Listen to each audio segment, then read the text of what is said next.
Party people, welcome once again to the Party of One podcast, the actual play RPG podcast where the gaming table is always set for two. I'm your host as always, Jeff Stormer, and this week on the show, I am joined by Brian Flaherty for a game of Into the Odd.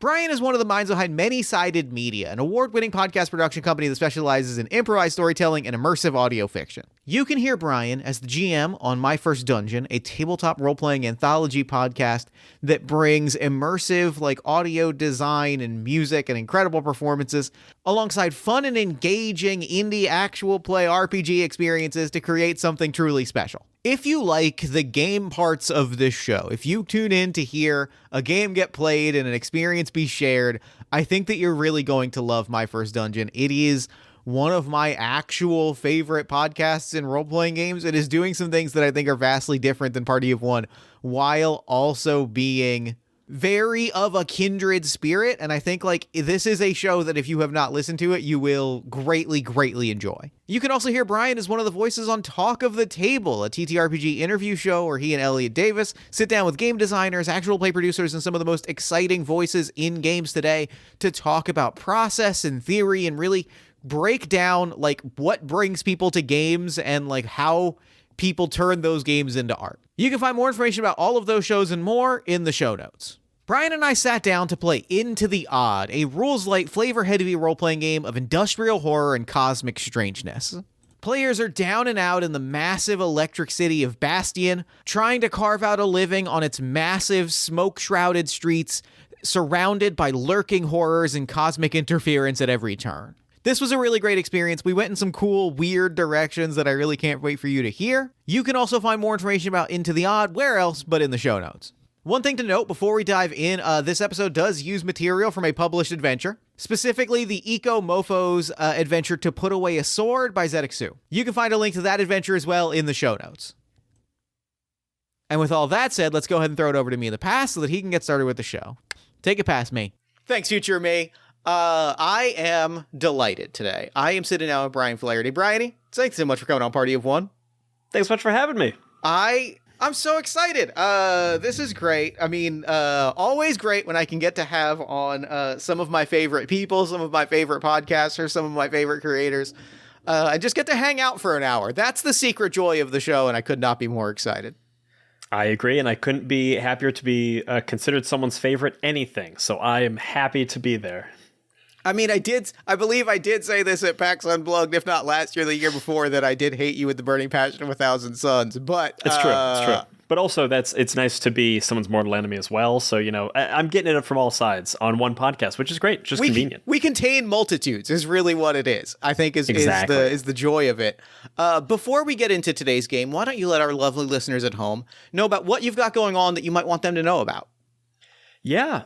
So right now, I run a podcast company called Many-Sided Media. We make a bunch of shows, including My First Dungeon and Talk of the Table. And right now, as you're hearing this, we are currently airing our latest season of My First Dungeon, where we are playing Perils and Princesses, the gritty and pretty OSR game, where we are taking fantasy fairy princesses and going through an adventure called Sweet Revenge, where we are trying to save a cursed town from slowly turning into candy. That series features me as the GM, Chinook Tessera and Abby Hepworth from Many-Sided Media, and also Bridget Jeffries from Chaosium and Danielle Radford, who you might know from Dimension 20. So if that sounds interesting to you, and I guarantee it will, because if you like an OSR and Into the Odd, then you're going to love Perils and Princesses. So come check it out. I really love My First Dungeon. I've loved it for a long time. And I think one of the things that I get so excited about when I listen to the show is, as a show that is playing in a similar space to ours, but very far, with a distance between them in terms of creative intention and presentation, it gets me very excited about what the art form of actual play and what this thing that we're doing can be. And that to me is the sickest shit on the planet. Oh, hell yeah. That's very kind of you to say. I think we're just doing the same thing. I'm just sitting down obsessively and adding a bunch of bings, bangs, and whistles to it for hours on end.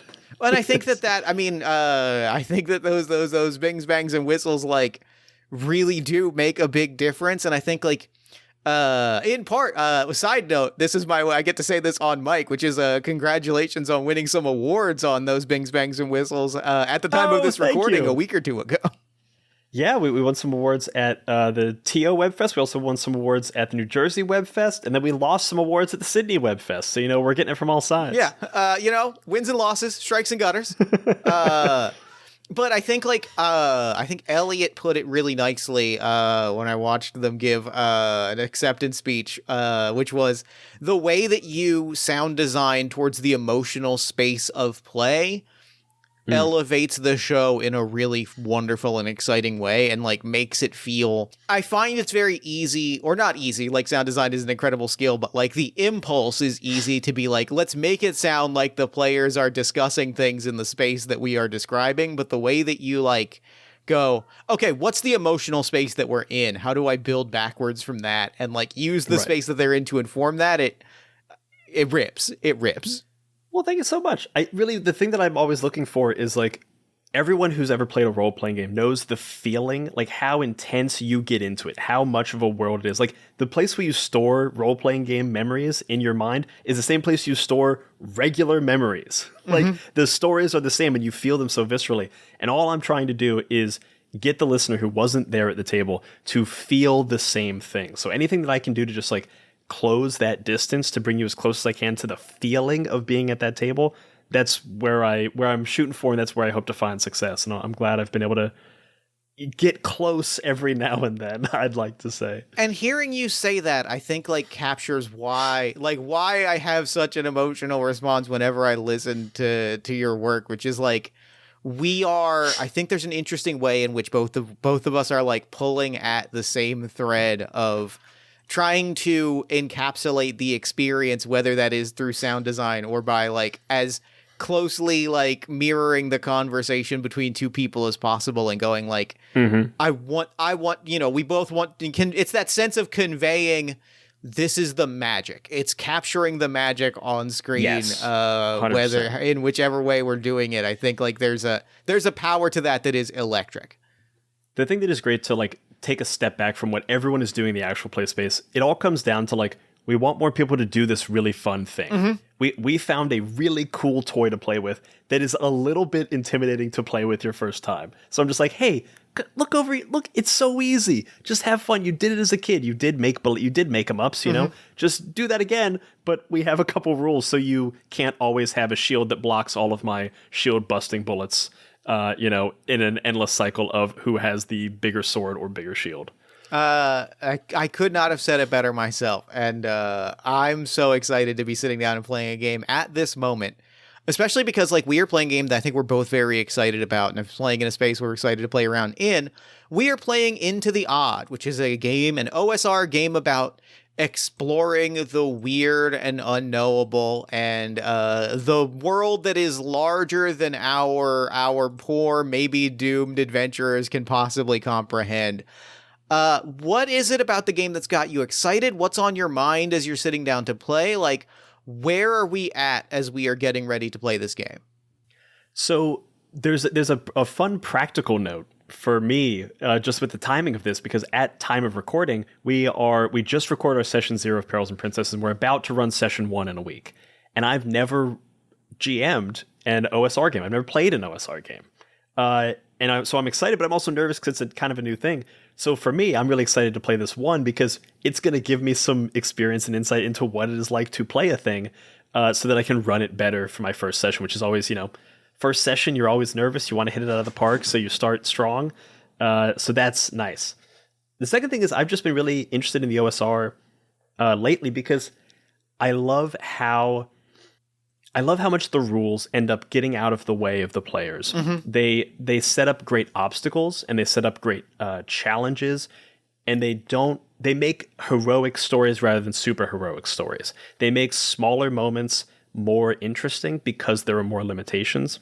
And it relies so much, I'm just kind of quoting the tenets of the OSR at this point, but it relies so much more on player creativity rather than just what abilities can I daisy chain together in order to get advantage, and then +5, and then a second advantage, and then do triple damage.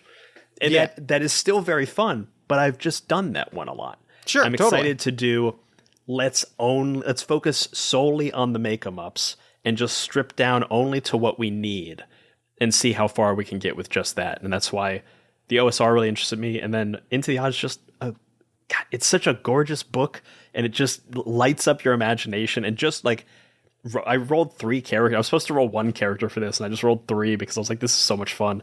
And it's so simple and so easy, and I've got 3 little weirdos that I'm excited to play, and it's gonna be great. I think you've summed it up really nicely, and I think the thing that's got me the most excited is there's a degree of joy in, I'm going to throw you in a weird situation and just see how you react as much as how the characters that you're embodying react. And like getting to watch that unfold and pull on those strings has got me chomping at the bit.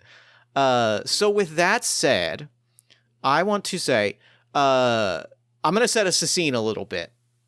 Please. And then I'll have you introduce the 3 characters that you've created, all of whom are going to be boarding an airboat. You know, we see on the docks in Bastion Land, which is our like big, colossal, massive, sort of vaguely London-esque fantasy city. On the edges of a cliff, there is like a carved into a mountainside. There is a shipping dock, or like a boarding dock, and there are sky boats. These are, think Mississippi Delta river boats, except they take off into the sky. Paddle wheels. Yeah, with the big wheel in front, and once the wheel starts spinning, like it pushes the same way that the wheel on a riverboat pushes the water and pushes it forward, it pushes the air and hurtles the thing into the sky. I'm imagining it's very slow too. It's not like it's a propeller. It's just this slow churning. Yeah. It's not a fast, it's a very slow airship. It's not a military. These are not military vessels. These are either like leisure or like business travel. Like these are not things that you take with a purpose. And we see boarding this like a group of varying individuals of different, socioeconomic classes and backgrounds and appearances, kind of all boarding this boat in like a big sort of huddled mass. And among them, as the boat opens up to sort of the central dining area, who is the first of our 3 protagonists that we see board, and like where are they going on this sort of cruise-ish ship? The first person that is bopping through that door is Bonathan McQuick, but you can call me Bonnie. And Bonathan McQuick is a explorer extraordinaire. This is a person who is in it for the love and the wonder of exploration and discovery. You see he's lost an eye in some of his exploits, is wearing like a very stylish eye patch. He's got a pistol on one hip and a whip on the other, and a big Indiana Jones style hat, because I think he even found like a faded copy of some kind of Indiana Jones thing that's come through a time stream or something. Who knows? But he was like, you know what? I'm going to style myself on this lad. I love that. I adore that. And he's moving into a space and owning that space the second he gets there. So, does this character have an arcanum? Like, did you roll a random magical item for this character? So I rolled all my random stats, and the way that Into the Odd works is like there's a big table, and you look at what is your highest stat, and then what is your hit points that you rolled, and it corresponds to a certain thing. And because one of my highest, I rolled really well for Bonathan. His strength is 13, dex is 16, and will is 7. And his HP is 4.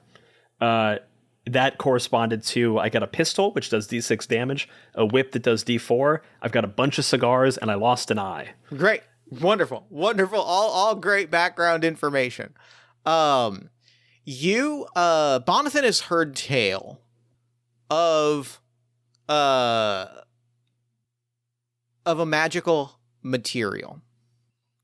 And I think like in your possession, and I'm going to ask you like what the object is, what it's been fashioned into. I'll tell you about the material, and you tell me like what material.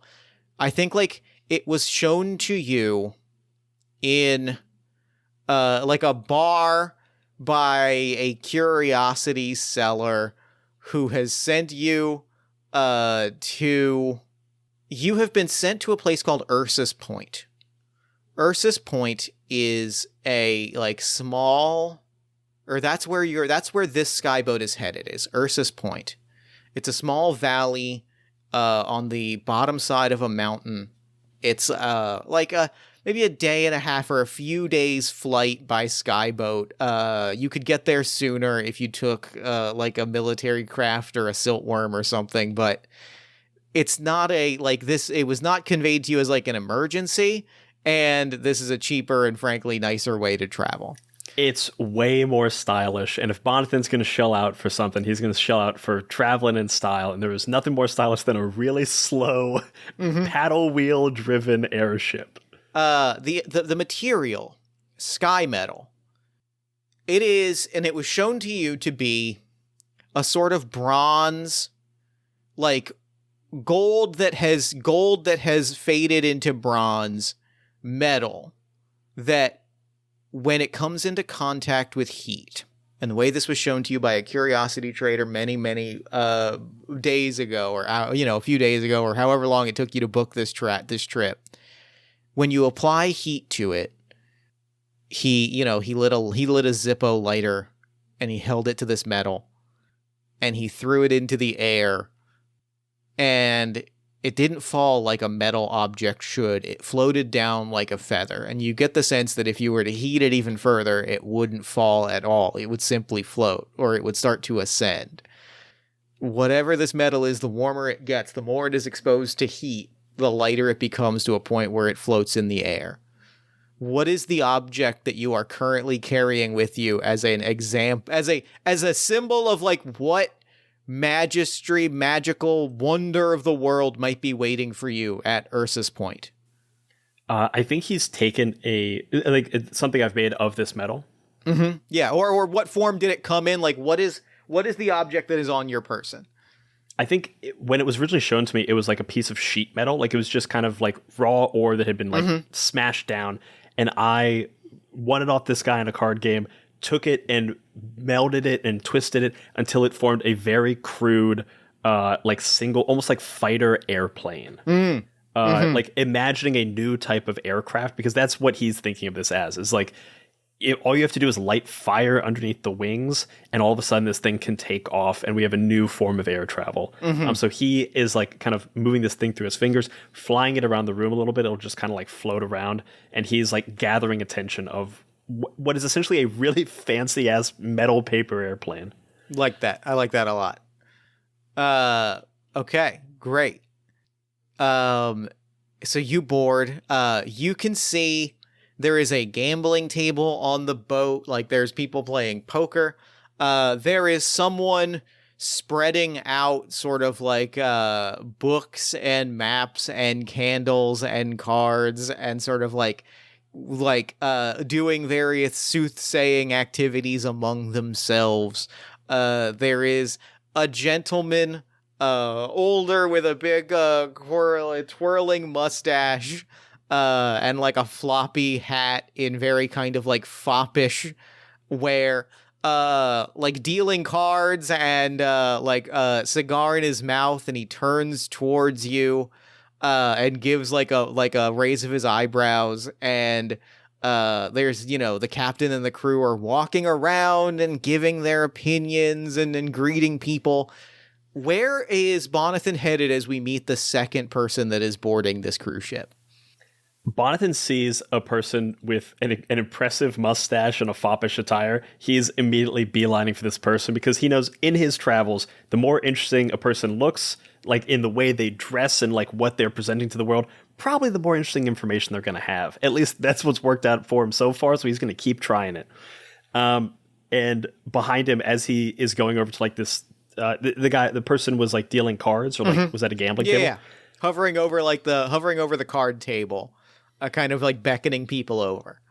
As Bonathan starts going over to the gambling table, he kind of calls behind him, and you hear like a much smaller man kind of like grunting behind him.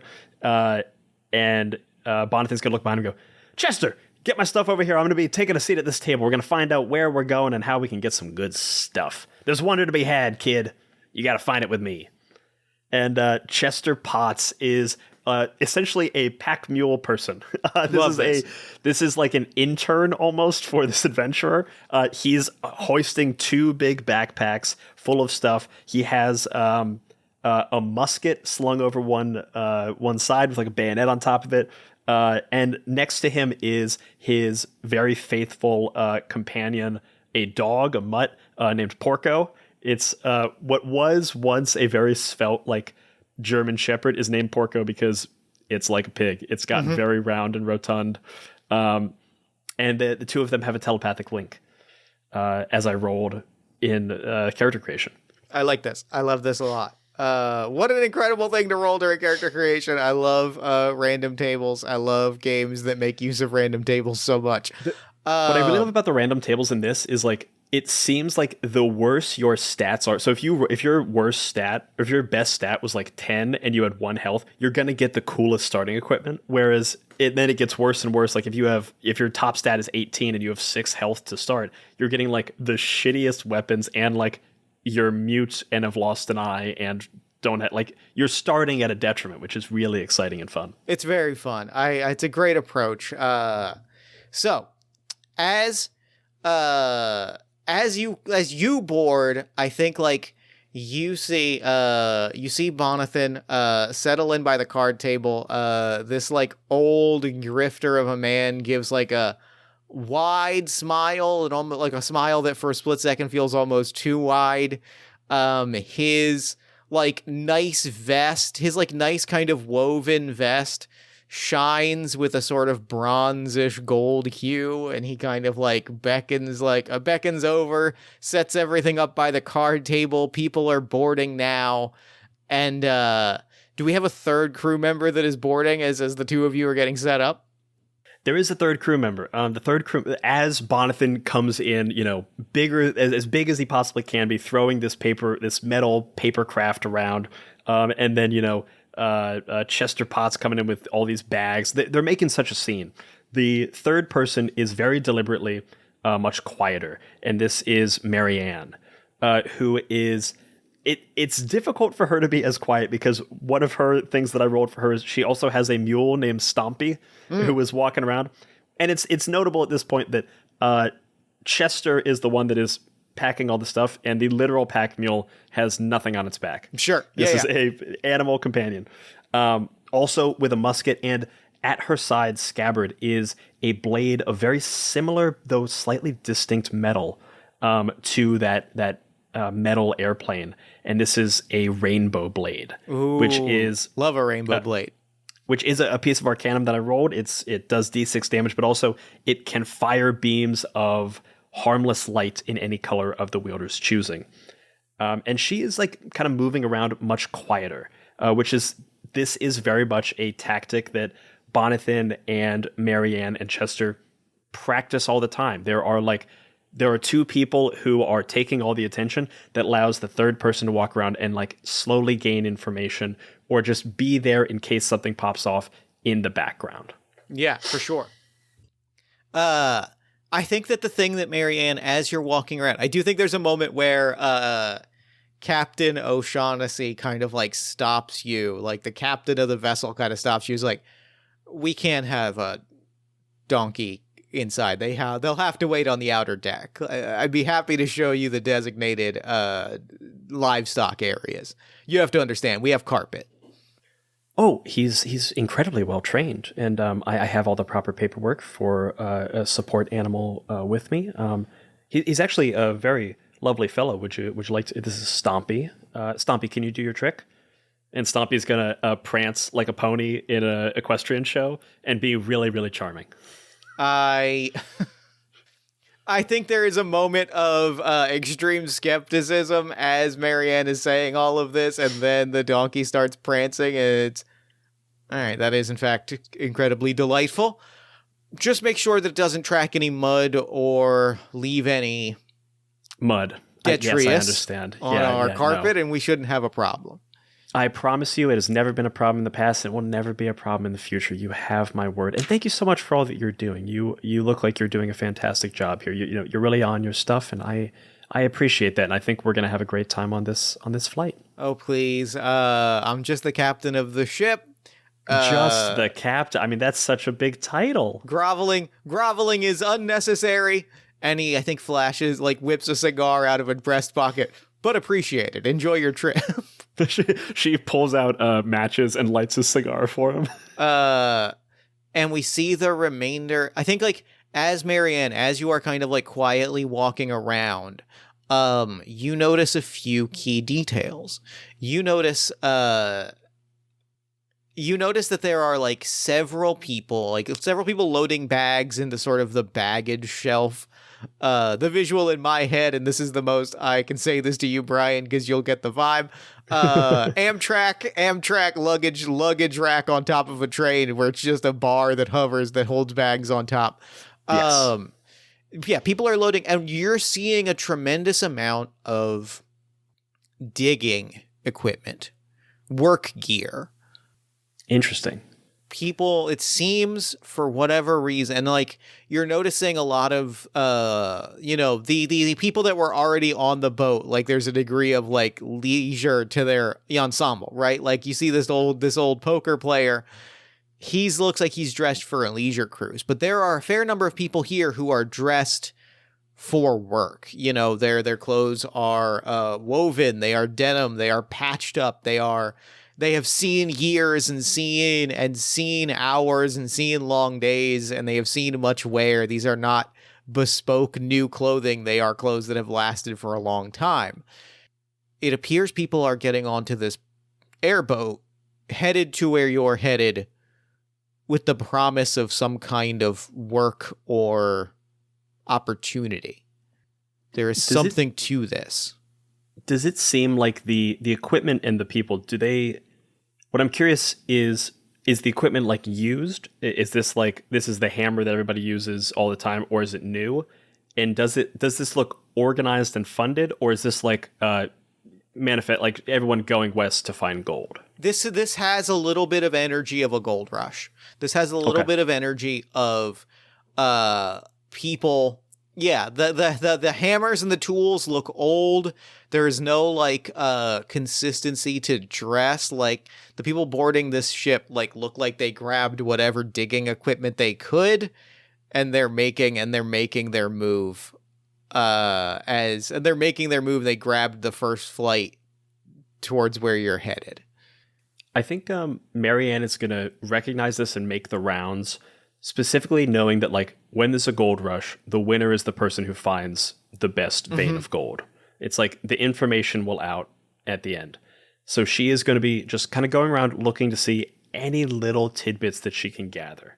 If she can see tickets where people are getting off exactly, if she can see what type of equipment that maybe gives an idea of the type of soil that they would be looking through, just any little bit that she can report back. The thing that you notice most interestingly, typically if this were, a gold rush, right? If this was a people rushing to where there's reports of something, you would expect to see multiple locations. You would expect to see a variety of spots of either I'm going to, go further up the river so that I can panhandle where nobody else is catching gold, or I'm going to take a mountain a few hills over, or something to the effect of you would expect to see positioning play a part, right? You would expect to see every ticket that you kind of see, especially of the people that are loading, chisels and spades and buckets and things like that. They're all headed to Ursa's Point. They're all headed to the same pretty small, no-name, unremarkable, you've never heard this name until this moment, Valley Town. It seems that some kind of rumor about this place has started to spread, and See, people are starting to make a move. See, that's the problem with rumors, because the second that I hear one, the second that anyone hears one, it means that someone else has already heard it, and it's no longer a rumor, it's practically fact. Everyone already knows it. What's the point of it? That's not information. And I think the other thing that Marianne notices, the other thing that Marianne picks up on is not really people. It's not really a person detail as much as it is just an oddity.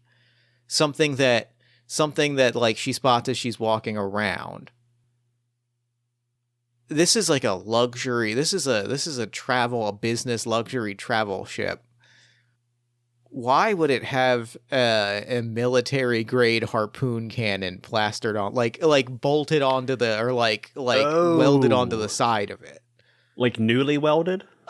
Unclear, like not necessarily newly welded. Like it's not like fresh, but like it is. But it's still noteworthy. Clearly not constructed with it, because it is a different kind of metal and a different style of like construction. Clearly a post hoc addition to a modification to the airboat to have this harpoon cannon. Marianne is going to jot down some notes in essentially like writer's shorthand. So not quite code, but not quite code. And is going to walk past Chester and like deposit a slip of paper in his pocket. That's like relaying information to him to relay it to Bonathan, and always staying one person away from Bonathan. That's always their MO. They're never quite together. They are, Bonathan is very much a fool, but also is a little bit playing the fool as well. Sure. Love it. Fantastic. And I think the final detail that we get as you settle in is, as the boat takes off and you settle in and Bonathan settles in for the poker game, Chester gets a message. Chester gets the psychic experience, the sensation of somebody tugging on the side of your shirt surreptitiously. It's not actually happening, but it is the feeling in the back of your mind of somebody like tugging on the threads of your sweater. I think his first instinct, and Chester is like a pretty scrawny guy, probably in his like, early to mid 20s, very much like kind of intern vibes a bit. And I think he's very much doing this, like he's got the vibe of Chester is, man, this better be worth it. And I think that telepathic tug, that mental tug, is he immediately thinks that it's Porco asking for a third lunch, and is kind of like, Porco, not now, dude. Not now, dude. No, it's not that. But I mean, also I mean, third lunch, but also not third lunch. No. Okay. What is it? What is it? Ghosts. Can your kind see ghosts? I don't remember. Do you see ghosts? So no, but are we talking? Are you seeing ghosts right now? And you see Porco. The visual of a dog doing this popped into my head, and I almost just said, "Oh, cute," because it's funny. Porco has curled up around your leg and is like sinking back a little bit, and is looking in the direction of that person that has set up their little table and their candles and their cards, and they are communing with something. Okay. Hey buddy, can you do me a favor? Can you just describe what the ghost looks like? Does it look scary? Does it look angry, malicious? What is it looking at? Or what is it looking at? Or what is it trying to do? Can you tell? Or is it just kind of like a blob? Just a blob. Okay. Clearly, but becoming more person-like. Features are coming in and out. They're clearly early in whatever they're doing, but I can't tell if it's... I don't know how bad it is, but it felt like something to signal to you as ghosts. No, that's good. Okay, so listen, this is what I'm going to need you to do. I was already pretty 50-50 on whether or not we were going to come on this mission because it seems more dangerous than it's worth. So if it looks like we're going to skip over to the other edge, I'm just going to need you to come over. You can just bite me, grab me, anything. We're going to just skedaddle right off this thing. We're going to take one of the emergency boats and we're just going to go down into whatever extreme wasteland we find ourselves in, and we're going to walk home. Okay, buddy? We're going to burn off some of those extra calories on you, and we're just going to get out of here. I'd rather. I like keeping the calories because I like eating. But understood. Mission accepted. Okay, thanks, buddy. Give me some scritches. Let's get some I love my scritches. Give me that. Give me. I'm gonna keep scritching you until your back leg does the thing. Oh, the back leg starts twitching. Oh, there it is. Okay, do a little kick. And I just kind of smack him on the butt a bunch of times. And the boat takes off.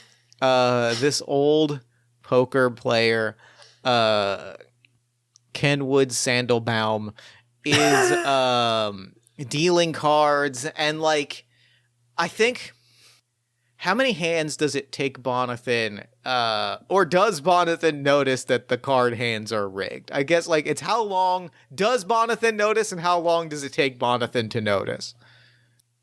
Man, every part of me wants Bonathan to be really good at this, but also I know the better choice is for him to have no idea. I think Bonathan, you know what? Could I roll a thing for it? Could I do a little roll? Let's make a roll for this. This feels great as a roll. Let's see. This I think would probably this sounds like it might even be a luck roll. Okay, let's do a luck roll. It's like roll me a d6. Roll me a d6, and we'll take the number will inform the result. Is high good or is high bad? High I guess roll everything benefits else is players. Low roll means bad luck. Okay, that's a 6, baby. You spot it immediately. What's the tell? What is Bonathan's the tell that Bonathan spots immediately? It is he catches a hanger, which is Kenwood Sandelbaum is dealing off the bottom of the deck. And when you're dealing off the bottom of the deck, every now and then you will pull accidentally a second card, and your hand will very quickly adjust it, but it's a very clear flash and a very clear tell. It's literally the worst thing that could happen to a base dealer. And he catches a little bit of that. And it's lucky because he wasn't looking for it. He thought it was a straight game. And he saw that happen and now knows that he is working with an operator. Like the person in front of him is a mechanic and knows what's happening. I forgot when I put all of this detail in that you, Brian, have trained in card tricks and close-up magic, and I'm so glad that we got that on the episode, because I gestured towards this at the top of the episode. Truly, the moment at PAX that I said I hated you with the heat of 1,000 suns was learning that you were not only incredibly talented and super nice, but that you straight up did. The first time we sat down in person, you did a close-up magic trick immediately, and I was like, fuck you. This motherfucker. It's like, this motherfucker. You can't have this too. You can't. It's just, so I'm so glad that we got that. Great job, accidental planning, Jeff. I know, right? I think could I make a crazy move? Yeah. You tell me whether or not. I just want to. Bonathan is going to kind of like take off the hat, which is noteworthy, and put it in the seat next to him, or put it like on the table next to him, and it's going to take a sip of his drink, set it down, and go. Well, Kenwood, I see you haven't improved since the last time we met. That's great. That's really good. And I think like there's a moment of Kendallwood like twiddles his mustache for a second and goes, always glad that I leave a memory in someone's mind. Now, I almost forgot you, but then I saw you catch that hanger there, and then I remembered you. 12 years ago. He kind of leans forward, like looks over at everybody, goes, my dears, I think that we are going to take a little hiatus from the game. I think that me and my old friend Bonathan have some catching up to do. And like he does a one-handed shuffle, kind of like waves everyone away, leans forward and goes, how about you and I, one hand, all cards on the table, no tricks, and does a second one-handed shuffle. And says, that cute little airplane in your pocket versus, and kind of like tugs at his vest, and you see that same bronzy gold shine, a nice vest woven of the same material that I think you and I are chasing after. Do I get the sense, just I'm guessing vest has more metal. Do I get the sense that these are of roughly equal? Is this a good bet just in terms of stuff? I would say probably, like, this feels like a... That's such a good question. I'm going to roll a D. This is a luck roll for me where I'm going to roll a D6.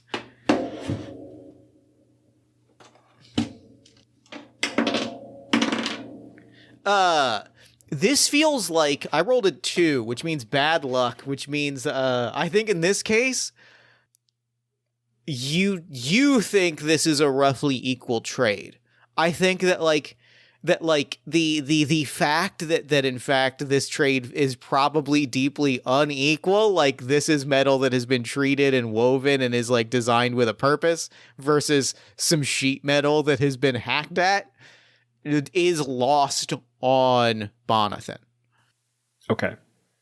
I think Bonathan is, Bonathan's got 16 decks, so I think he's probably trained himself in some card stuff, because if you're going to have Brian on a podcast, we got to do some magic bullshit. Got to do some magic bullshit. So I think Bonathan is going to look at Kendallwood and go, well, I don't know if that's exactly a fair trade, but I'm happy to, man, I immediately go to Southern accent every time I play I feel like we're on a gambling boat. Like, I'm not, like, I can see how you got there. All right, I guess if we're going to be here, we're just going to be here, all right? So, well, now, I don't know. You got a very fine-looking vest there. I don't know if it would fit across my very fine torso, but I'd be happy for the metal inside. So, you're on. I shuffle, you cut, and let's call it a draw. Okay, I think this is absolutely going to be a deck save. This is a risky situation, so you're going to roll 1d20. You want to roll under your dexterity. Hell yeah. My dex is 16. I rolled like crazy for Bonathan, so I'm feeling good. Fuck! 17! Oh, great. Good. 7 fucking teen! I had 16! Okay, then I know exactly what it is. It is, in my opinion, one of the all-time great card-playing moments in all of fiction and pop culture. We get the ending of the Steve McQueen movie, The Cincinnati Kid. You have done the work. You have stacked the deck. You have stacked your hand. You have done all of the things right. And then he flips the final card in the hand, and he drew insanely the exact card, the one card he needed to beat you. Like, you were like, as long as he doesn't have a royal flush right now, he's fine. And then he flipped the King of Spades. Like, I think Bonathan looks up and sees off in the distance, like behind Kendallwood, Marianne is there, and she is making the like no go sign. Like she's doing it chill, like it's no one else would notice it, but she is emphatically making the do not bet, you are getting screwed sign. And I catch it the second the last card flips. Yep. The card flips. He kind of sits back and goes, this metal catches a pretty penny, since it doesn't seem a thing that anybody else can make in the world outside of this one little spot. So I'm going to enjoy being able to wheel and deal with one more extra little piece of it. And he extends a hand. And as he does, where's Chester right now? I think Chester is nearby. He kind of always exists in a place of he could be there at a moment's notice, but is just in earshot, but just out of sight. You know what I mean? Mm-hmm. Then Chester, you are by one of the windows of this skyboat, and that's when you see it. There is something heading towards this airboat. Its wings are broad. It's flapping. It is aggressive. It is flying in an attack. Like its wings are extended in an attack pattern, not in a like flyby pattern. It is sleek and angular. It is it appears to be some kind of a bird of prey. And it is entirely in color bronze-ish gold. And it is sharp, razor sharp bladed. And it is hurtling towards you, and it lets out like a feral screech. As it like hurtles towards you. And you see the crew, you see the like passengers look up in fright, and the crew start to panic, and like one of the crew hands makes a dash towards the harpoon gun. What are you doing? Chester immediately psychically connects with Porco, and it's just like, man, I told you this wasn't worth it. Is going to whip the musket off of his back and take a shot at this thing coming towards him. Let's go. All right, let's go. Roll a die dictated by your weapon. Subtract the opponent's armor score. Let me pop open the armor score on this thing. I am using a published adventure. I'll thank the author at the end of this, is also in the intro and outro. Where's my horrible weapon? My horrible monster that is flying at you at this moment. Just to give me a reference of scale, how big is this guy? Is this like as big as the ship, or like? I would say not as large as the ship. I would say about the size of probably like a large bird, not a rock, not a bird of myth, but like a large bird. Sure. We're talking like vulture, like just big ass bird. Big ass vulture's a good reference point. Big ass bird. But I also all, get the sharp sense that metal and sleek angles is flying at you. I see that kind of sharp metal sleek angles coming right at us, and I'm like, this thing, there is a paddle wheel that is slowly paddling this thing through the air. This isn't exactly a stable form of air travel. Right. So, and I recognize that like we are in the air. If anything goes wrong, everything goes wrong. Yeah. So Chester is going to immediately fire because I don't think he realizes about the harpoon. That was only something that Marianne saw. And so I think Marianne is making her way towards the harpoon as she sees this. But Chester is firing off at the first shot. Okay, roll me your attack for your musket. Hell yeah. Musket. So Chester has stats strength of 8, dex of 11, and will of 5. So his dex is 11, so I'm rolling d20 under 11. 2, baby. Okay. What's the damage? I think that you automatically do damage when you attack with a weapon. If I've got my things correctly. Cool. I'll give you a second take. So Chester's going to whip out his musket. The musket is a bulky weapon. It does D8 of damage, and that is just a 2. That's a solid. That's 2. That's Chester. Give me a luck roll. Oh no. Oh, 1. Great. You deal 1 damage to this thing. You peck off one. You peck through one of its wings. Its wings. It looks so hurt. It looks so hurt. Its wings are thin, like paper thin, and they seem to be this metal, but like matte and paper-like. And they, like you tear through one, and it flaps, and it flies, cockeyed and off track, and it cycles and flops, and it like, but in that moment, it flies towards the wheel. You rolled badly on that luck roll, right? I heard that correctly. Yeah, I rolled a 1. Okay, good. Hold on. I need a 6th dice here. Not that it's going to matter. I know what's going to happen, but I want to roll this dice because it's fun. This is a really cool idea for like a bird too, to be made of this metal that like as it gets hot, it rises. Because then it's like, great, it flies during the day. It heats up naturally with the sun. Great. So that means these things are not nocturnal, probably. It spirals and gets close to the wheel of this thing, and kaboom. The paddle wheel? The bird itself explodes. as though there was a bomb inside of it, and it explodes and it tears the wheel. You see the wheel is badly damaged. The ship is going down. The cabins and supplies and mechanisms of flight. However, in the explosion, the captain's cabin, the wall of it has been ripped, and you see Captain O'Shaughnessy fall out of the window into the abyss. No, Now, Porco, I told you we didn't need third lunch. We didn't need to come on this one. We made enough money on the last one. but third lunch though.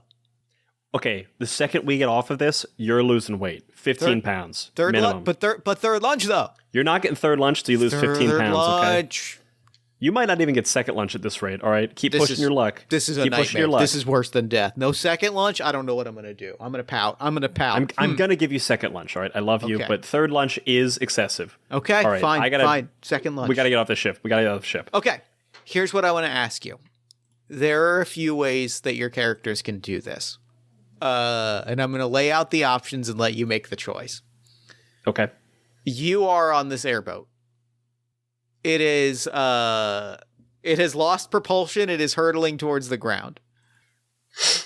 It's going to, left to its own devices, it's going to crash. It's going to crash bad, and there are not going to be survivors.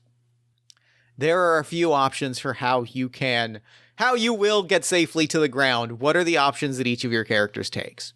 There are the escape craft on the lower levels of the boat. There is somebody could the wheel of the ship, the steering of the ship is still hypothetically in place even if the captain is not here to steer the ship and the ship is losing propulsion. You could try to steer it to a safe landing.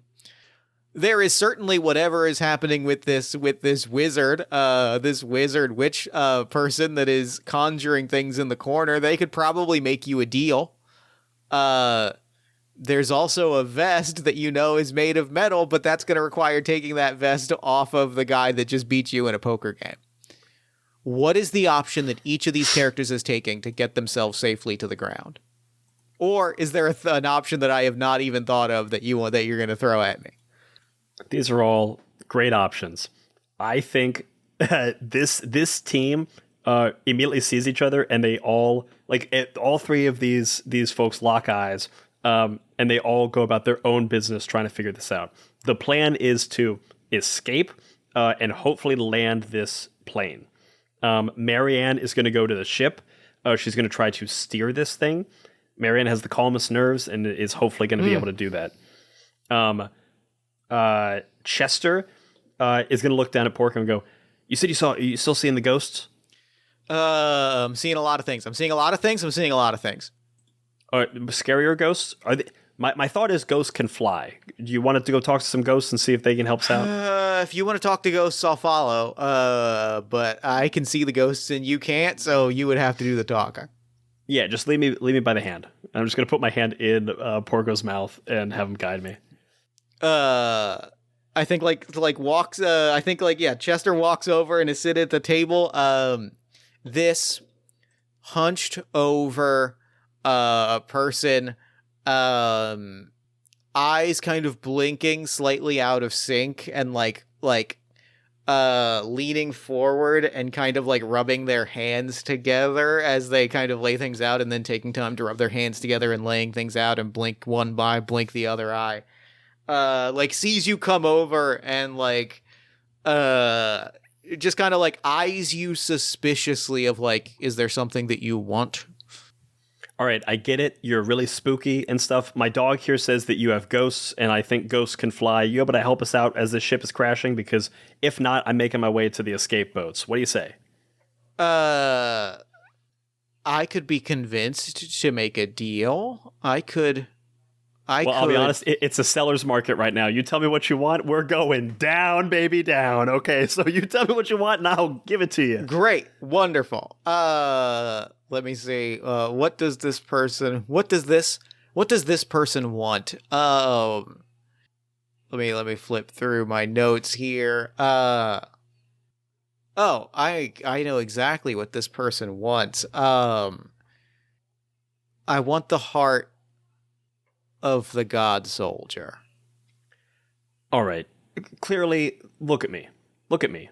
I'm holding 2 packs and I've got a severely overweight dog. Do you think I have the heart of a god soldier? What does that even mean? Listen. Do you accept? I don't mean that you have it. I mean you're going to bring it to me when we get safely to Ursa's point. All right, but the deal is if you die and I don't, you don't get to haunt me from beyond the grave. You have to be corporeal to cash in on this deal. Does that sound fair? Of course. We'll be fine. All right, shake. Wait, how do you know you're going to be fine? Like reaches out, shakes, at which point no, wait, I pull back the hand before I shake. How do you know you're going to be fine? Like extends. If we're going to be fine, I'm not going to gamble anything. Because I'm going to walk safely to the ground and then I'll be fine. I'm going to appear safely on the ground in just a moment. If you want to come with me, then you accept the terms of my deal. Heart God soldier. God. Porco, this was not worth you taking my dog too. Deal? Of course. Oh, of course. I would never abandon a dog. Right, The dog was coming safely one way or the other. I'm not a monster. Yeah, dog is also not part of it. Dog is a freebie. Dog's a freebie. Dog's a freebie. I would never endanger the life of a dog. I will endanger the life of you. Porco, don't say I never did anything for you. Reaches out, shakes your hand. As they shake your hand, several other like grasshopper arms come out and like also like shake the hand. Out of their sleeve and shake your hand. This wasn't the one handshake. You didn't need to do the creepy stuff. And there is a swirl, like the creaking of cicadas surround the both of you as you are enveloped in a wave of insects and in a split second consumed and ripped asunder, and then in a second a cloud of cicadas spins and leaves you on the ground by the Ursa's point. When you say ripped asunder, they like fully destroyed me and then reassembled me? That's how it feels. It's unclear if it happened or not, but it certainly felt that way. Just as we get to the ground, as I see the ship is like crashing in the background, I just want to reel back and punch this guy. I'd be like, listen, you didn't tell me you were going to tear. You said appear safely on the ground. That kind of implies a pain-free existence, okay, my guy? You were in pain for a moment. I'm going to be in pain from this punch longer than you were in pain from the ritual. Yeah, no, that's the point. Fine then. All right, but listen, before we go, you got to watch this because you're going to want to see how Bonathan fixes this one. Great. We're back on the airship. Bonathan is Marianne is piloting this thing. I'm going to ask for what do we think piloting is? Is it dexterity? Is it strength? I feel like it might be strength because because the propulsion is not there and it's more about like dragging the ship in. It's just like pulling the full weight of the ship, but I could be convinced otherwise. I want to convince you to will because it's her strongest stat, but her stats aren't great. They're 11 for strength, 8 for dex, 12 for will, and she only got 2 hit points. She is what I'd like to pitch you. I'll take strength because I think you're right. That is like she's literally has to will this thing to her. Mm-hmm. She literally has to bend this thing to her will. Yeah. What I'm looking for, is there an advantage mechanic in this game? Can I get advantage? That's a great question. I don't think that there is, but I really like advantage, and I'm fine handing it over if you've got a pitch for me. I think this is a very OSR thing, which is to say, like, if you've got a plan that doesn't involve you rolling dice, tell me what that plan is, and it might just bypass you rolling dice because rolling dice might not go well for you. What is the environment around here? Are we like over open fields, or are there like because I know we were going to like a mountainous region. Is there a mountain nearby? Foothills and mountains are nearby. You're near your destination. I think what Marianne is doing, I think we're going to try to do like a controlled, like skipping landing, hitting off of like tops of hills. I don't think there's a great, she is trying to land the plane as well as she can, knowing that there is not a like clear, right. There's not a landing strip. But I think her plan is to keep it in the air as long as she can, so the safety boats can get off, and then she's trying to land it. Okay. Of the three, though Bonathan may present as the adventurer, she is likely the one that actually has the most heroism in her veins. Sure. Yeah. I think I think that this works. Fundamentally, I think I will accept this trade-off because I think that's a solid plan. And we see the escape boats, which are like hang gliders, like hang gliding. They're gliders that people have strapped onto their torsos and like been hurtled out and are just sort of like helplessly gliding on the wind to hopefully a safe landing. The hang gliders evacuate. Is Bonathan still on the airboat, or is he evacuating via a glider? Bonathan is on the airboat. He is going to look at Kendallwood and go, "What do you say, double or nothing?" Wait, I made a choice for this accent. What do you say, double or nothing? Old rules. And he's going to pull out his pistol and flick it around. And then reholster it to initiate a duel with Kendallwood Sandalbaum. And here I thought crashing an airboat was going to be the most exciting thing that I went through today. And he's going to also flash a pistol. He's going to do the thing that I love the most, which is he's going to flick his wrist and the pistol is on a slider and is going to slide into his 100%. Hand. And he's going to lean forward. Opposite sides of the table, shoot on 3. Absolutely. And I want to keep an eye because I know the only thing we've seen of what is his name? Kendallwood. Kendallwood Sandalbaum. Thank you. The only thing that we've seen of Kendallwood Sandalbaum in this thing is that he has cheated at cards. And he also has a mini gun holstered up his sleeve. That's not a pistol on the hip. I know this guy's going to cheat. And I know that when he says we shoot on 3, that means we actually shoot on 2. So I'm going to meet him at his level. Yeah, sure. 100%. And like, I recognize what the true rules of the engagement are. And what I'm hoping to pitch you is some kind of dexterity check. Yeah. To beat this him feels at like you've sold me on dexterity. That feels right, 100%. And I'm gonna also roll his dexterity. And then honestly, I don't even think this is a damage. I think it's just whoever pulls that trigger wins. Yep, I feel similarly. My dexterity is 16. I rolled a 15, baby. I rolled a 20. A natural 20, which in many other games would be a great scenario, but 20 is always a failure.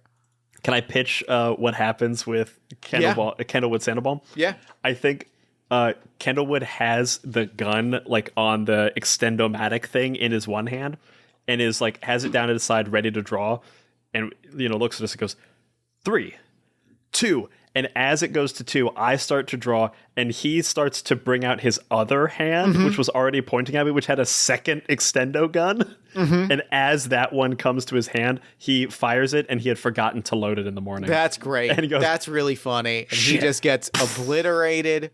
There was a head there before. There's not a head there now. He gets sent hurtling backwards. The vest is yours for the taking. Bonathan's gonna whip off the vest and run to Marianne and give. What is Bonathan gonna do? Bonathan is gonna give the vest to Marianne and say, "Marianne, you get out." I keep forgetting to do this guy's voice. Marianne, you get the hell out of here. I'll get this thing to the ground safely. All right. You make sure that Chester ain't doing nothing bad. I'm sure he's made another deal with some kind of crazy folk that we're gonna have to, have a whole adventure to do now because he was too eager to get off the boat. I know he didn't want to come, but yeah, he didn't have to. He's got to stop feeding that dog so much. Yeah. So you hand off the vest, and we see the airboat like tap on a mountain, tap on a second mountain, come screeching to a halt, and to Chester's point, very impressively land directly in front of where you and the cicada wizard are hanging around. I think Marianne like kind of floats down like very gracefully on this. She's holding her mule in her hands. And is like jumped out and is like letting the sun's rays like heat this thing and kind of help her float down. You float down pretty effortlessly, and it's not until you touch ground that you realize where you have landed in front of. The thing that you see first is that same bronzish gold color. Presumably, this is where you are headed. This is Ursa's Point. The town called Grove is below. And staring in front of you is the source of that material. The cicada wizard setting up, like laying out a rug and materials to continue doing their divination magic. Oh, damn it, not another cicada wizard. What, are you cursed this time, or did you make some kind of infernal bargain? Which one was it? Listen, I just have to get like the God King's crown or something. I don't know. I'm sure it's nothing. I'm sure it's a minor adventure. It's probably not going to even be part of this episode. It's so minor. And as Chester is saying that to Bonathan, Marianne is looking and like takes shape of the structure that is in front of you. This massive source of sky metal, of gold and bronze metal that when hot will fly amongst the sky. And as you look out among this absolute shuddering mass of metal, you see the edges of an arm. And you follow that backwards and you see a shoulder and two eyes of glass, one broken in on a face, buried into the earth. A dozen stories high, a being from the war before, dug into the earth, crafted of magical metals of which the world and society and Bastion after the war would never see again. Here is the final resting place of the God Soldier, a 12-story tall weapon of war that has been buried in the earth. And is begging out for the release of death.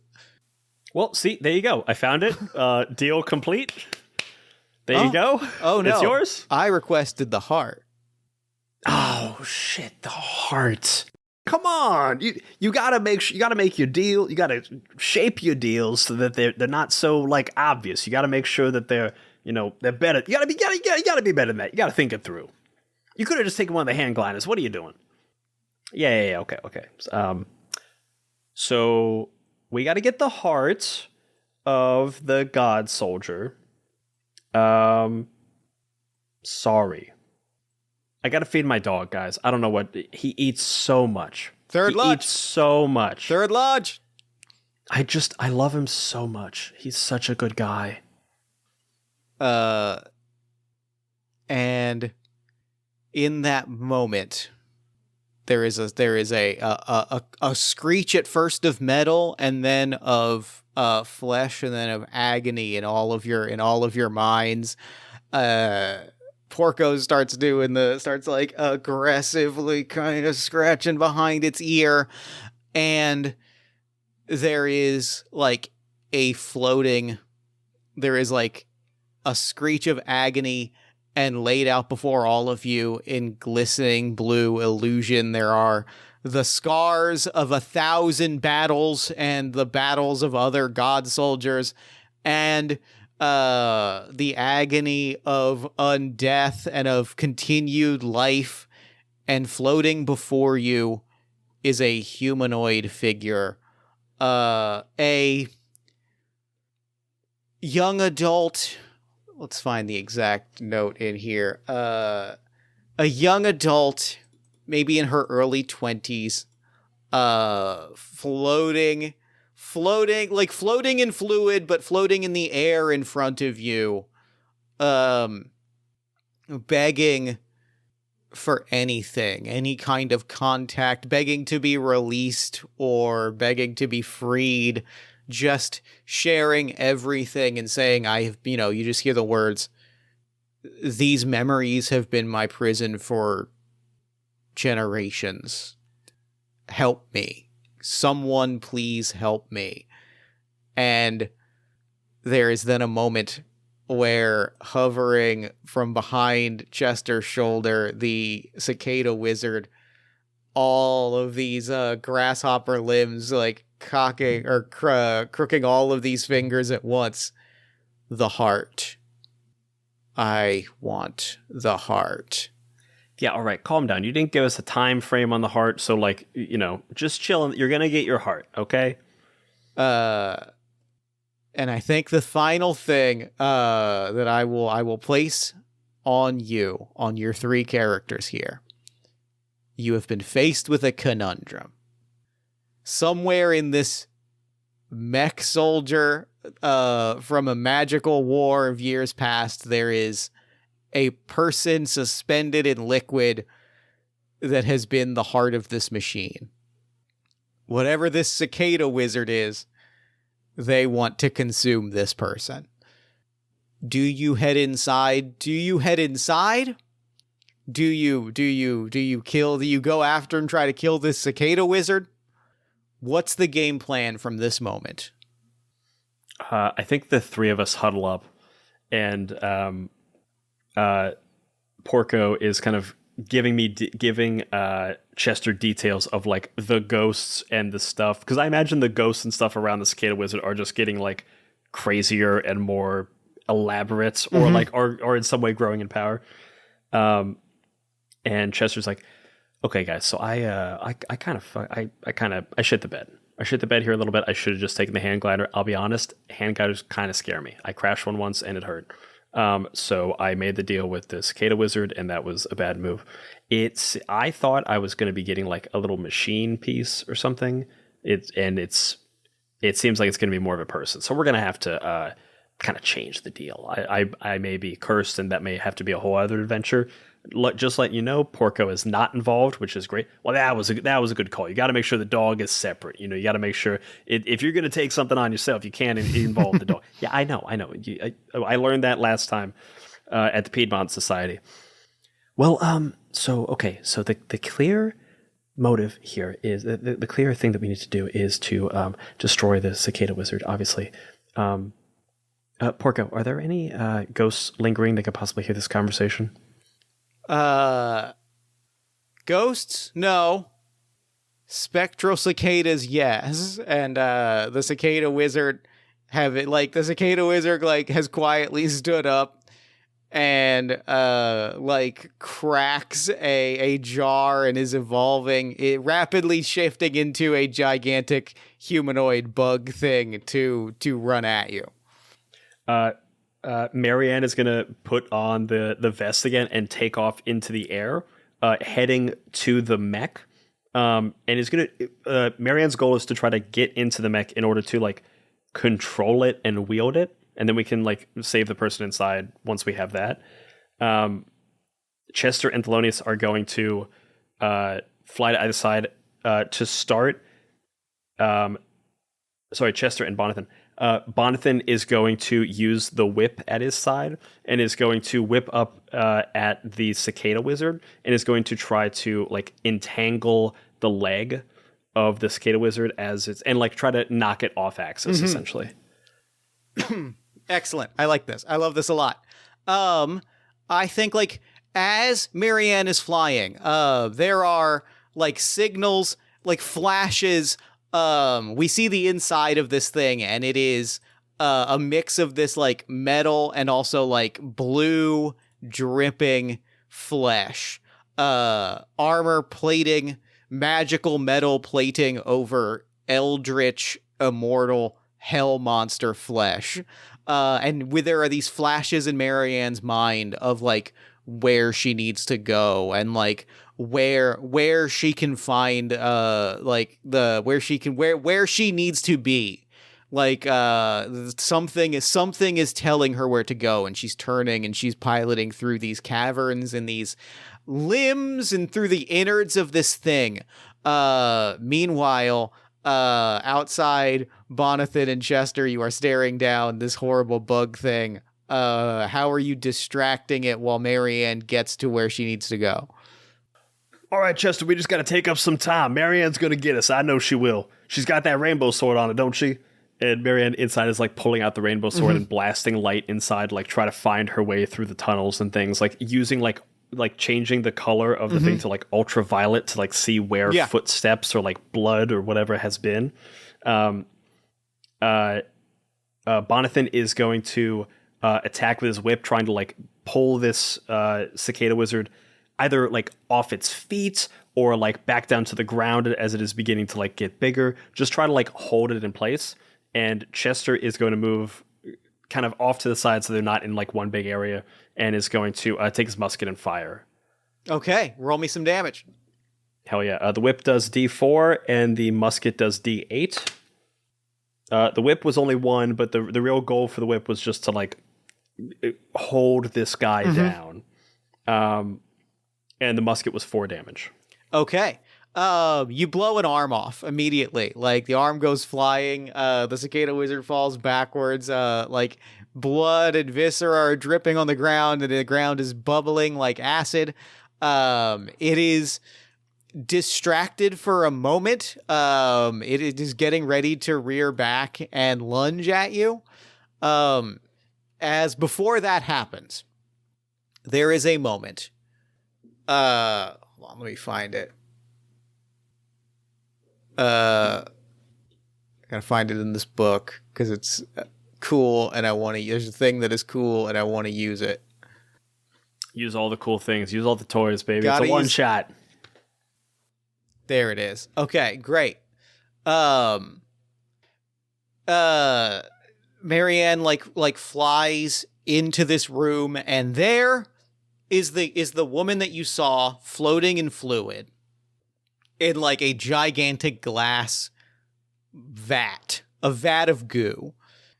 Nearby, there is a being, spectral, almost incorporeal, flowing robes, like tending to the space, cleaning it, taking care of it, like dusting and sweeping, sort of a blanket thrown over his shoulders, and just sort of like idly greets you like, she's sleeping, please be respectful.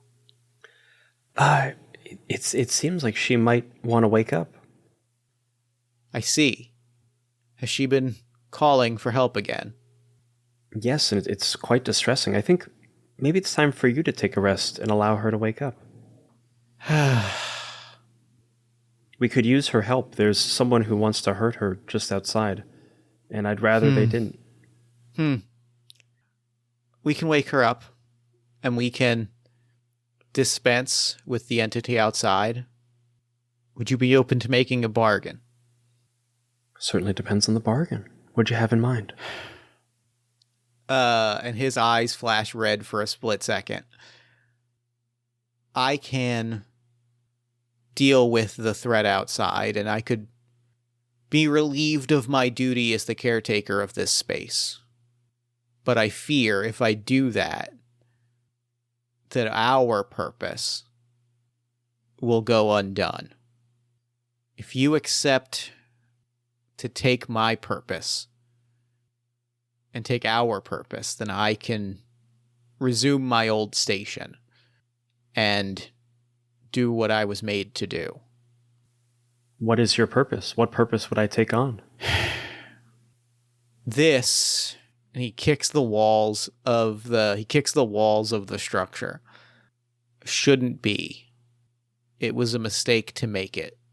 It was a mistake to build it and to use it and to build me and to use me. And I would ask that you seek out those that are like this and destroy them, free their hearts, free the people that are trapped inside, pledge that to me, and I will free, and I can be relieved of my duties, and I can let Annalise out of her sentry position and allow her to rest. I think you see Marianne looks at you and goes, well, that's interesting. I don't think of that as a purpose. I think of that as an adventure. And she gets a little twinkle in her eye and goes, you should have just said that. And she spits in her hand and sticks it out. And he extends a handshake, and you don't feel anything at first. Like his hand phases through yours, and then you feel it sort of like get colder, like get icier, and sort of like take shape around your hand. You people always surprise me. And he blinks, and he blinks out of existence, and a moment later the glass tube shatters, and Annalise wakes up gasping and coughing and looking around panicked, and we flash back to outside. Who is closer to the bug creature of the two adventurers outside? Oh, definitely Bonathan, because he's literally like wrapped. He's got a whip wrapped around this thing's like torso, so he can only be a couple feet away. What kind of how much armor does Bonathan have? I think the vest provides an additional +1 armor. So how much armor are you rocking right now? I don't think I had any armor. Let me just double check. That's 4 damage. If you're telling me I have... Oh, no, wait. I gave the vest to... Oh, then that's no armor. That's 5 damage. That's no armor. He only had 4 hit points. Bonathan is torn to shreds and has acid sprayed upon him and is rendered into flesh and ruin. In just one fell swoop, the giant sort of praying mantis cicada creature just like spits acid, and it melts Bonathan into viscera. Well, that's not ideal.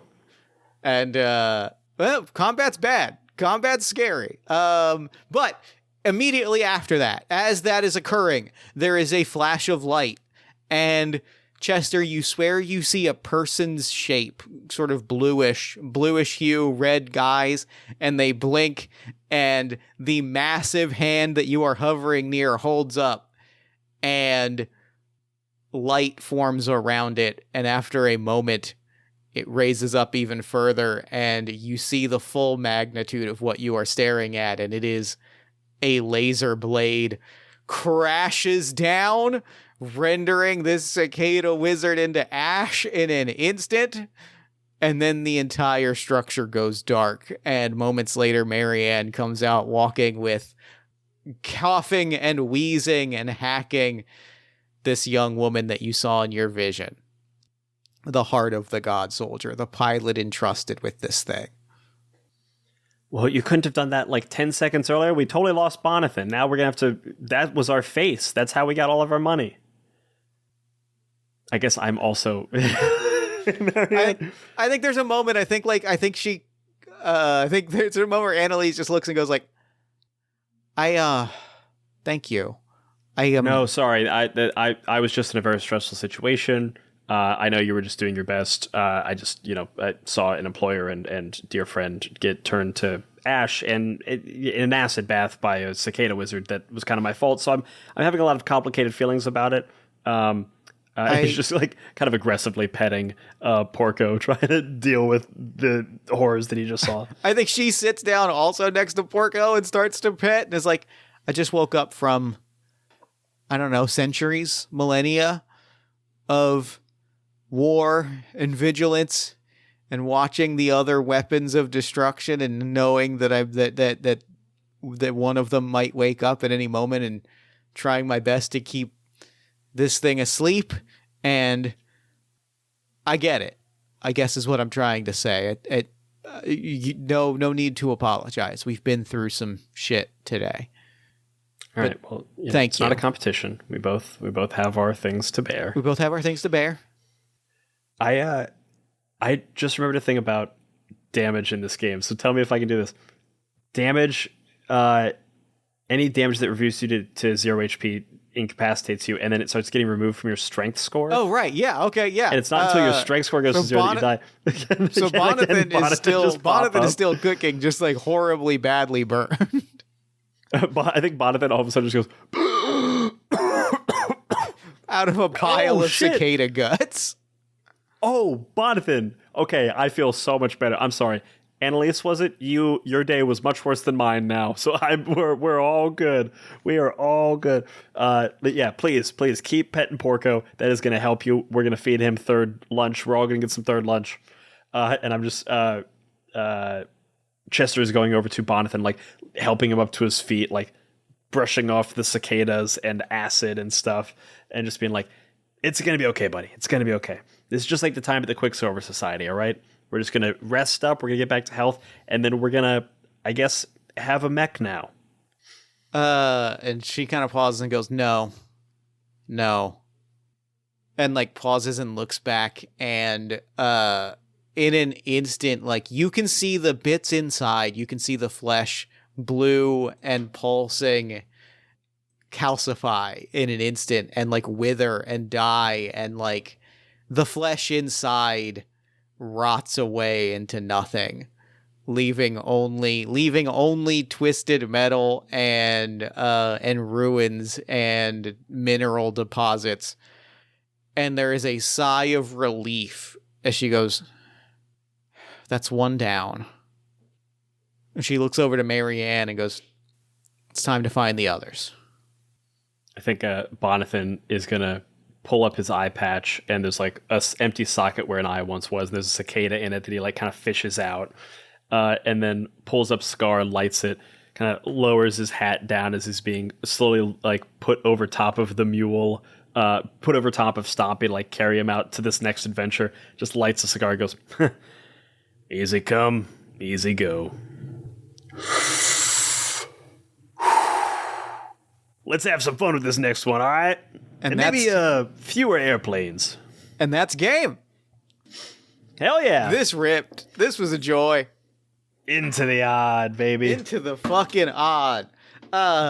Shout out to we only barely got to it because like the precursor adventure turned out to be a lot longer than I intended, but the sample, the adventure setup comes from the adventure supplement. Technically it's an Eco Mofos adventure supplement, but To Put Away a Sword, a dying mecha supplement by Zedexu, about a dying mech from a centuries old war that has buried itself in a mountain. But I just wanted to shout that out. But this was great. This was a joy. Thank you so much for playing this with me. This is great. Thanks for having me on. I got this game recently, and I've been like wanting to play it for a while. So it's just such a joy to get to play with you. I'm so glad. What was your favorite moment from play? Ooh, what was my favorite moment from play? You know what I really did like? I liked chatting with Porco. Porco was great. That was really the dynamic there was really fun. Love chatting with Porco. It was fun playing three different characters. I liked building a dynamic between them and having them being very different. I wanted to come up with a better way to land the plane. I was like really racking my brain of like, what's the fun move here? And I couldn't quite find it. So it was just like, hey, land the plane. I feel like it worked. And I think the thing that I really enjoyed that hit exactly the way that I wanted it to was setting up the plane crash and setting up the skyboat crash and telling you point blank, here are your options. Which one of these works? And then you kind of like going, all right, here's how each of the characters are getting down. Like, I feel like that set us up very exciting, which was great. Like that to me was the heart of the thing of like, there's a horrible situation that will kill you if you don't act. How do you get out of it? And then just kind of like letting the characters make the choices that they're going to make. I think I also really loved just like Marianne just like scouting out the ship and like getting the information of like what was happening. Like it was just like a fun, very quick way into what this world was going to be and like it just felt like tension was rising as I was like, ooh, are we racing people? Like, what is the goal here? In a very fun way. It really and then, of course, you know, doing a duel and finally having Bonathan actually get a a good roll. Or that was great. Not even a good roll, just a successful roll. That hit. That duel was great. That was such an unexpected development that I was so like just joy. Like I was smiling ear to ear at it. That was fantastic. My vibe with Bonathan, pretty much with all of these people, except for Chester. Chester was just like, it's got to be worth it. The other two were just like adventure at all costs, doing the fun thing first. Love it. I mean, that's what makes games. I am such a sucker for that motivation that's what makes games great to me. Yeah. This was magnificent. Thank you so much for this. Before we wrap things up, where can people find you and your work online? You can find all of our stuff wherever you get your podcasts. Our big shows are My First Dungeon, which is a tabletop role-playing podcast that helps game masters learn new games and make each one better than the last. We're a multi-award-winning anthology actual play show where we bring a role-playing game designer on. They teach a new GM how to play the game. Then we do an actual play infused with music, sound design, tons of crazy stuff. And then we talk to the designer afterwards about how we did and how we fucked up as well. But it's always very fun. And then we have our podcast, our interview. Then we have our TTRPG interview podcast, Talk at the Table, where me and my co-host Elliot Davis talk to some of the coolest and brightest people in the role-playing game industry. Really just digging in on how people can get more into this industry and how we can make games even more fun. And then if you're looking for any of this stuff, manysidedmedia.com, and you can find me on Blue Sky at Mr. Brian Flaherty or just Brian Flaherty. I think it's just Brian Flaherty. If you search for Brian Flaherty, it'll come up. You'll find me. Well, thank you again. This was magic. This absolutely kicked ass. This was everything that I wanted and then some. And now I'm going to throw it over to me in the future so that he can wrap up with the show. Hi, future Jeff. Thanks, Past Me. And thanks again to Brian for coming on the show. That game was incredible. I'm so happy. This experience was remarkable and fun and weird. And like when I sat down and I knew that I was playing a game with Brian, who is like a GM and an accomplished storyteller in his own right, I knew the thing I wanted to do was throw as much at him to just let him play in spaces and let him just kind of embody as many characters as possible. And I think that we landed on something remarkably fun and special, and I'm incredibly grateful that we got to share that experience. Be sure to check the show notes for links to everything Many-Sided Media, including links to My First Dungeon, Talk of the Table, and more, as well as where you can find more information about the game we played, Into the Odd, and the adventure that we explored to put away a sword. You can also follow Many-Sided Media on social at Many-Sided Media or Brian at Brian Flaherty. While you're on social, you can follow us pretty much anywhere at Party of One Podcast. You can also check out our newsletter at buttondown.com/partyofonepodcast. And get a monthly rundown on everything new with the show, as well as thoughts on actual play and games and all kinds of other stuff. If you enjoyed the show, an easy way that you can show that is by leaving us a review on Apple or Spotify. As we pitch to more guests further and further outside the games space, Apple reviews in particular are an easy way that we can point to, show excitement and legitimacy, and like get people interested in the show in a new way so they like immediately help make the show bigger and better and weirder. And they give us easy material to shout out on social, which gets people excited about the show and gets people to check out new episodes. And they make my day better, which is like a triple whammy. What could be better? If you're looking for something else to listen to after you finish this episode, you should check out our sister show, All My Fantasy Children, where my best friend Eric Gaetano Saez and I take a listener-submitted prompt and spin it into an original character, populating a shared universe one story at a time. You can find that wherever you get your podcast. Party of One is produced and edited, as always, by Jeff Stormer and Jen Frank. Music for the show comes from the song Infinite Lives by Mega Ran featuring the D&D Sluggers, and the Party of One logo is by Evan Rowland. You can reach us at partyofonepodcast@gmail.com for press inquiries and guest requests and advertising rates, all that good stuff. And I think that's all we do here, so until next time, thank you so much for listening. Remember to fight the forces of fascism every single day. Remember that self-love and self-care are radical and defiant acts of resistance. And as always, party on, everybody. Never gonna die.